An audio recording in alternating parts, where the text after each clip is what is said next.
আসসালামু আলাইকুম প্রিয় বন্ধুরা।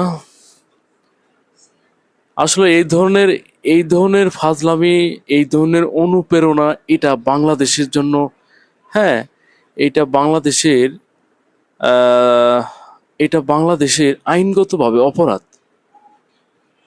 দেখেন, যে পতাকা আমাদের, হ্যাঁ, আমাদের মুক্তিযোদ্ধারা, আমাদের বাংলাদেশের লোক এত কষ্ট করে, হ্যাঁ, অর্জন করেছেন এই পতাকা, লাল সবুজের পতাকা।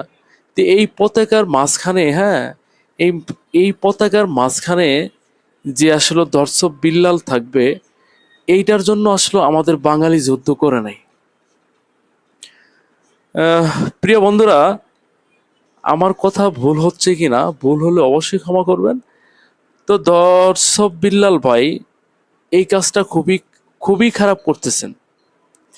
আমাদের বাংলাদেশের যে মুক্তিযোদ্ধারা আছেন ওদেরকে অপমান করতেছে।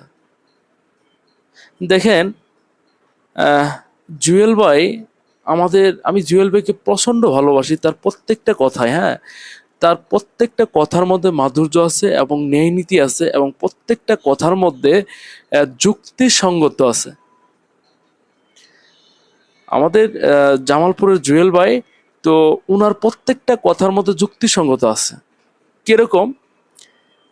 আপনি যেটুকু ভ্যালু ইনকাম করছেন, এই ভ্যালু ইনকাম করে আপনার যে কিছু আহ, মানে ভালোবাসার মানুষ আছে, ওদেরকে আপনি ধোঁকা দিচ্ছেন। মাত্র 100 টাকার, হ্যাঁ, মাত্র 100 টাকার বই আপনি 1000 টাকা, হ্যাঁ, তাদের দুর্বলতার সুযোগ নিয়ে আপনি বিক্রি করতেছেন।